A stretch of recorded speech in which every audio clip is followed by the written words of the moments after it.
Hey, everybody. Welcome back to the End of Mind podcast. I'm your host, Caitlin, and I'm super excited to welcome our guests with us. Hi, Marla. How are you? Hi, Caitlin. Good to be here with you. I'm so excited to get to know you a little bit more. Can you just start by telling our guests who you are and what you do? Yeah, I am a coach and a speaker, and I am an author of the book Befriend Yourself, and I'm creator of Love Your Body, Love Yourself. And I support a lot of people to have peace with their body and freedom with food so that they can live a thriving life, so they can get on with their life and stop obsessing about food and their body and have an amazing business and amazing relationship and put themselves out there into the world. That's wonderful. It's beautiful what you do. I have a lot of friends and family members that have struggled with, different types of eating disorders over the years. So, and I can resonate with it as well. Actually, in my sorority, one of our foundations that we served was for eating disorders. And it really opened up my eyes to how many, people are affected by Oh this. my gosh. And if it's not a full-blown eating disorder, it's disordered eating. And Yeah. so what I see is everyone has a story or they know someone who does, and it affects so many people. And it's so normalized that when people are struggling and suffering and obsessed with food and obsessed with their body, they are often around people who are also speaking that same diet culture language, and they normalize their suffering and don't realize that there's a completely different way of living their life and that they actually can be free. And Yeah. that's what I teach. That's amazing. It's so important what you do. I grew up in an Italian family, so my mom was always like, "Eat whatever you want." Food is like love. Like that was our energy. And then when I got with my fiance and when I went to college, especially, I learned so much about disordered eating and how people perceive food because I never really experienced that. That's beautiful. I was That's very beautiful. I mean, I grew up in a family as well where my mom like ate what she wanted and it wasn't no big deal. And my sister was bulimic and I was like mine didn't really start until college actually where it really kicked in. But yeah, to be in a family that is so okay with food and not making it wrong to eat. I see so many of my clients who are like, well, my family, like they're restricting, my mom and dad, they restricted this and restricted that, or they made me feel bad about eating certain things or commented about my body. I didn't really have any of that, thank God. And I still suffered yeah. tremendously with everything, the overeating, the binging, the restriction, the I was an overexerciser. I was an orthorexic, which means I was very specific about what I was eating. And if I didn't, I would get a little obsessed. Not a little, maybe a lot. Yeah, my whole life ended up being about the control of my body and my food. And Yeah. what happens is in that control, we miss out on the rest of life. And it's so in it takes over with the idea is that if I control this, then I can live my life. But the control is so that I don't have to live my life because of the fear. So there's often the coping mechanisms that are that's how I coped was through food or through not eating or obsessing about it. And when it comes to my business and my work, it was a good way to hide. It was a good way to not show up. And it was sneaky. Some of it was blatantly obvious. Like, okay, I'm instead of researching and figuring out how to, show up in the world and take my business to the next level, I would be obsessing and I would take that time to over exercise or check out different diets or whatever the story whatever I was into at the moment. And then there were the very sneaky little thoughts like, you're not thin enough anyways for that job. People aren't going to want you. You're too much, you're not enough, the whole gamut. And there's those little voices then in the back of our head. Those are the ones that we want to get to know. So when we get to know them, we become friends with them and then they start to feel safe and then we can show up. Yeah, wow, that's a beautiful way of describing that. And like the mental turmoil that can come up. Like in college, I did experience that as well, a little bit of over exercising, and obsessing. And then I was able to grow out of it when I got back home because I was raised in this environment where none of that mattered.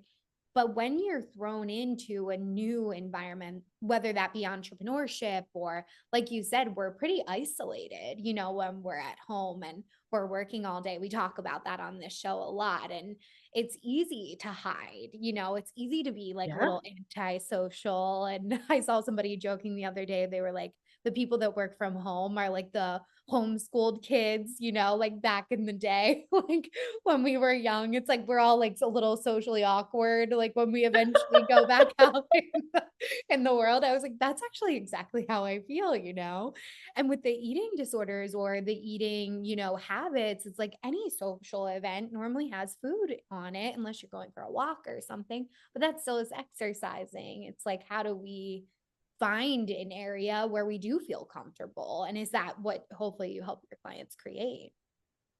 Yes, I do. And the way that I look at this healing process is not about fixing the food.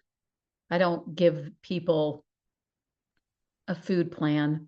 Most of the people that come to me know they've had enough food plans. They don't need me to tell them what to eat. They need me to give them permission or to have another way to approach their food so they can start to attune to, do I want that? Do I not want that? But some of them will be adamant, like, just tell me what to eat. I'm like, no, that's the opposite of what we're doing. We're looking at, even, why do you want me to tell you what to eat? What is the fear of being with food? What is the fear of being okay in your body? And some people are so disconnected to their bodies because they're just working from the head. And as entrepreneurs, we're often in our head, we're thinking, we're collaborating. Sure, we have our creativity that is flowing. However, even right now, what are we? We're from here up. We're not even connected down into the body. And so we got to get into our body. And when we're in our body, I mean, that's a whole interview, right? That's a whole topic.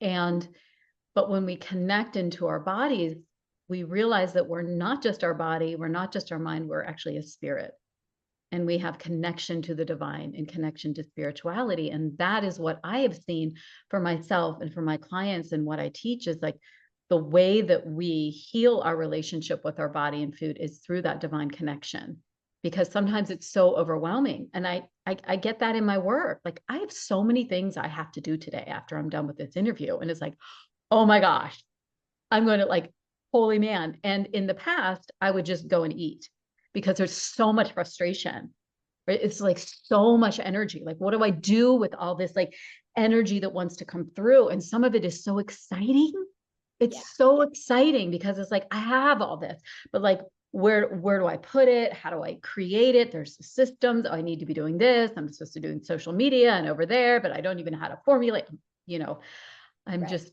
channeling all the crazy noise that goes into our head. And it's like, what would best, what would work right now? And you know what? I think I know, maybe a little bit of chocolate or a little chip to chomp on, right? And that does work because it grounds us. Food is grounding. Interesting. And when we are using food instead of figuring out how to ground our bodies without it, then that's the issue. Mm. Because as you've learned in your family, like, food is food is a gift. It is a blessing.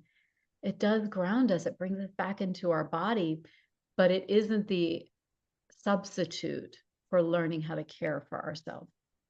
Yeah. Wow. It's almost like food could be like a little bit of like spiritual bypassing to like get you to the groundedness without listening to the noise. I'm very similar. I'm an overthinker and I get stuck in my head all the time, like overwhelm.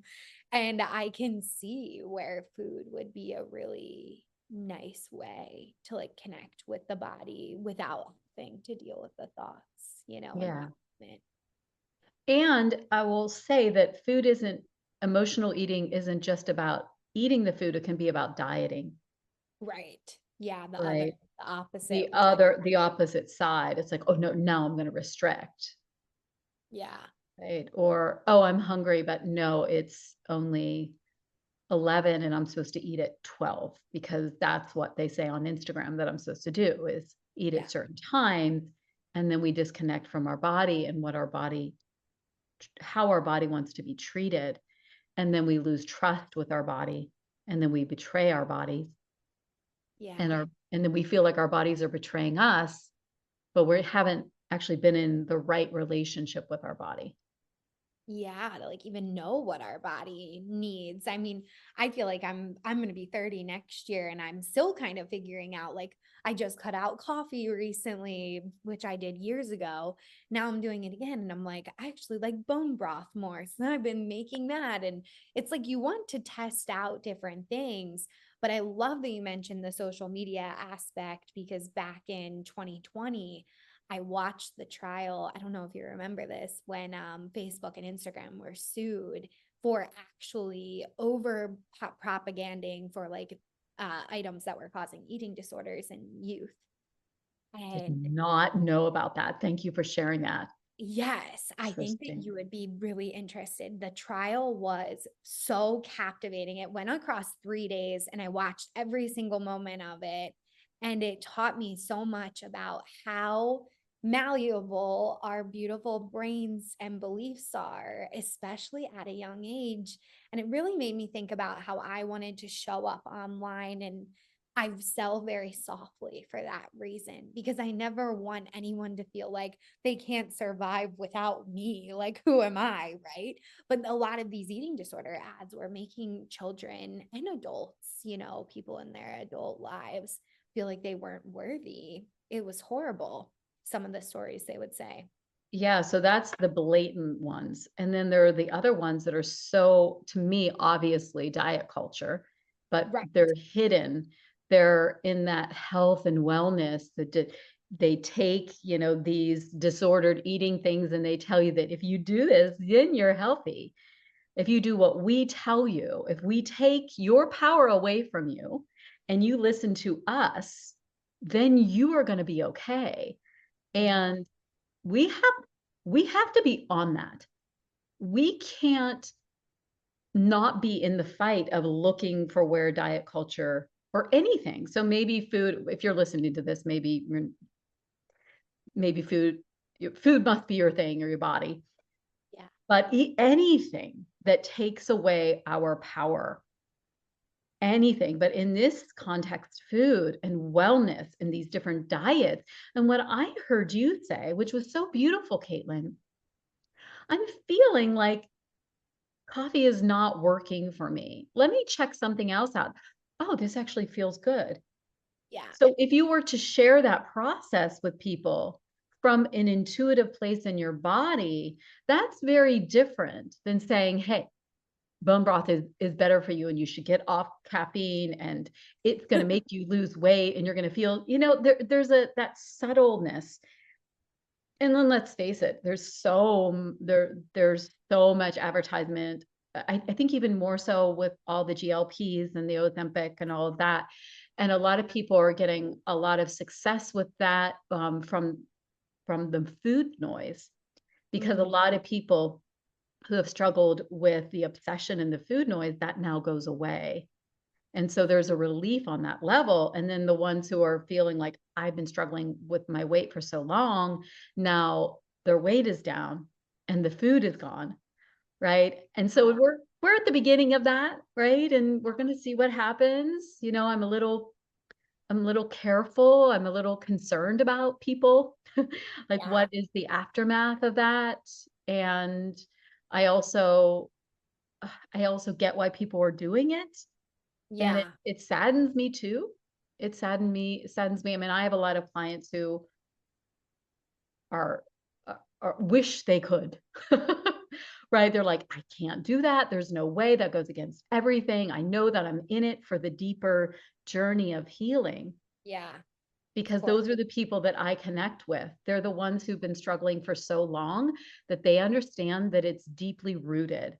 And so when I do my work, Caitlin, we're looking for what the deeper why this is, where's the wounding or the trauma, sometimes big trauma, sometimes little t trauma, but where did the wires get crossed that said that food and body and being thin or controlling the body was the the part that needs to be controlled, right?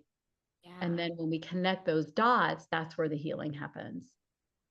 That makes complete sense to me. And when you were talking about like the environment and almost like the family side of this, like deeply rooted, I would call that big T, right? If you're Mhm. repetitively hearing this all the time when people are growing up, how do you help your clients? Like, I remember when I was going to therapy and I worked through a belief and then I felt such a void because I'm like, this was like a part of my identity and I didn't even realize it. How do you help them rebuild, once they've gotten to the core? Yeah, that's such a good question. So let's talk about that void, because the void is the scary piece of this. If I don't have my food, what am I going to fill it with? I remember thinking, if I don't think about food, I don't think of my body, what the heck am I going to think about? That's all I think about.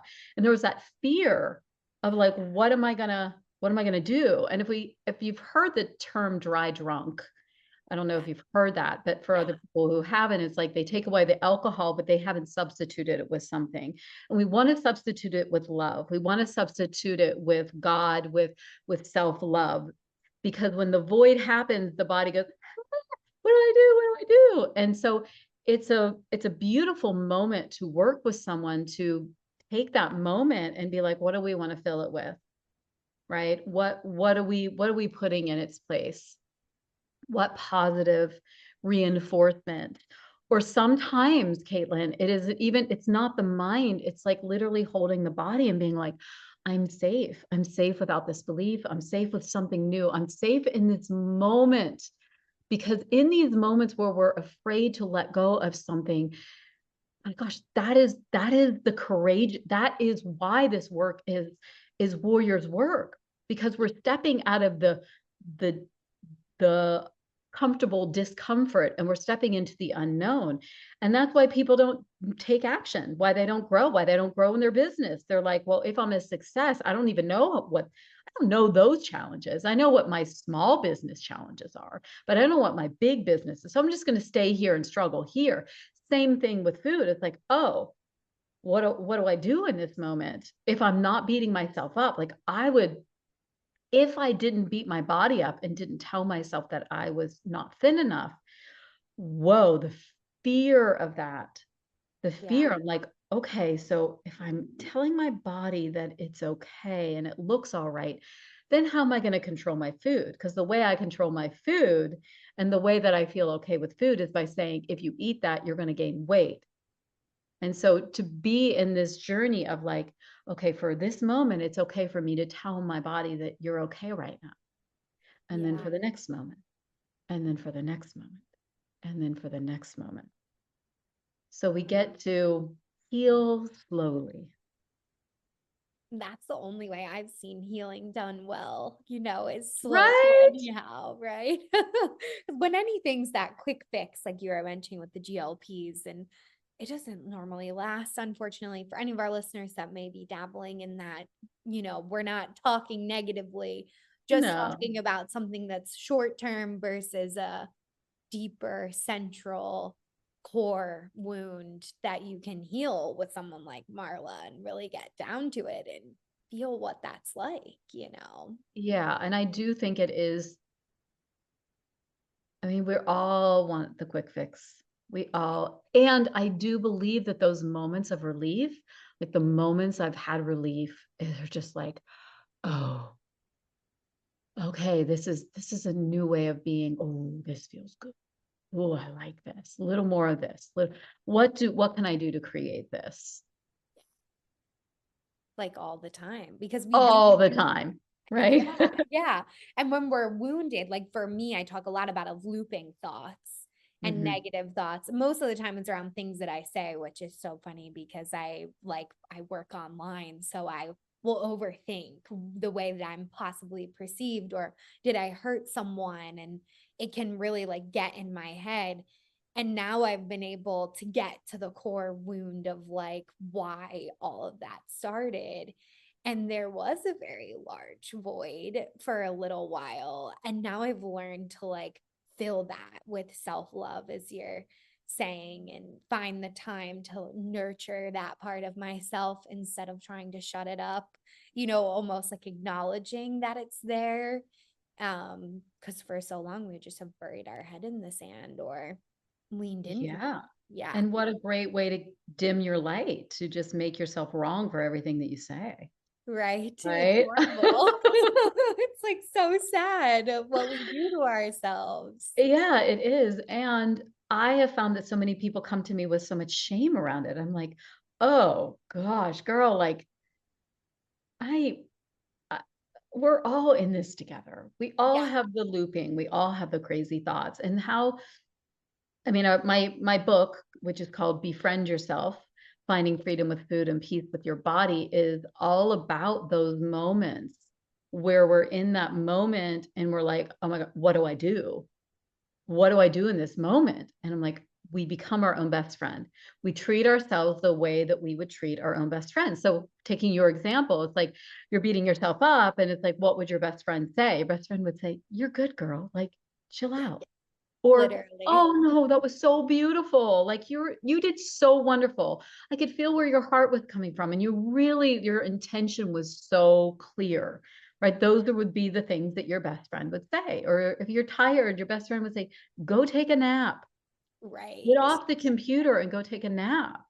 Yeah. So it, in the healing journey, it can be a long journey. I know my journey for healing took a while.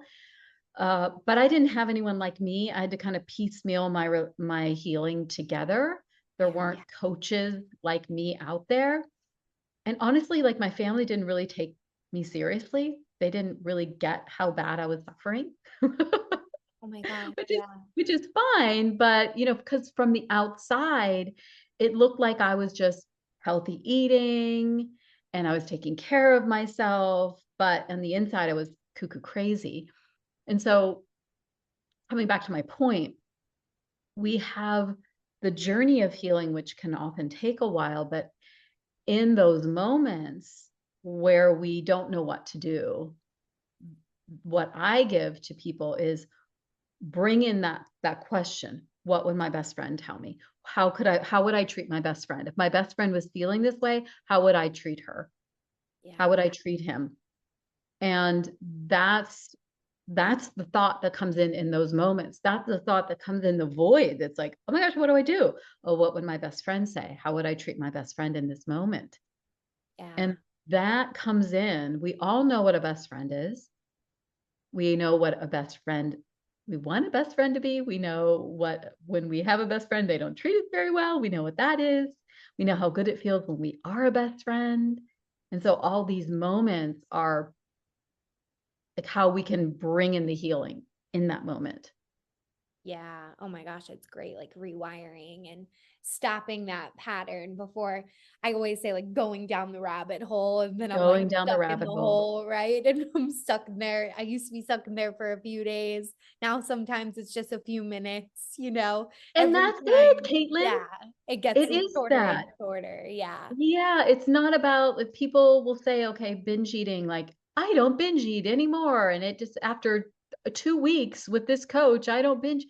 I'm so glad for that. Yeah. And it is about, it's not about it turning on and off. It's being with that binge process or whatever the story is and making it longer and longer without it. And Yeah. then not having shame around these behaviors and actually loving them.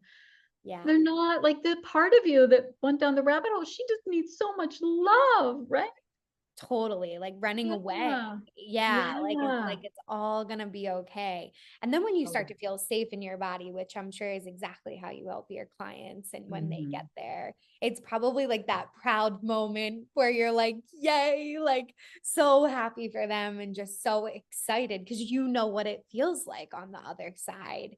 I see that a lot with my like mentorship clients. I'm like, it's going to be okay. It's just really tough right now, but we'll get there together. And having a confidant like yourself for, situations like thought loops in any level, but specifically with eating is such a blessing. So thank you so much. How can everyone get in touch with you and stay connected too? Yeah, you can check out my book, Befriend Yourself. You can go to my website, which is loveyourbody.loveyourself.com. I have a free gift on there called Breaking the Cycle of Emotional Eating, and that is free. It's a seven module course, so dive into that.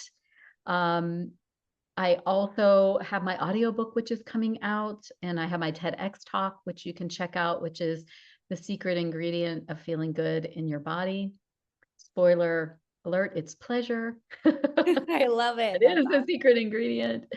Yeah, and I'm on Instagram as well. So check me out there, message me, ask me a question, ask me about what's happening in your world and you need a little support. I love Happy to give that. that to you. Yeah, yeah. Thank you so much. It was so great chatting with you. And for all of our listeners, be sure to check out Marla on Instagram. You won't regret it. And out her book, check out her book. And I'll have all of the links in the show notes below. Thanks so Thank much. you. Thank you.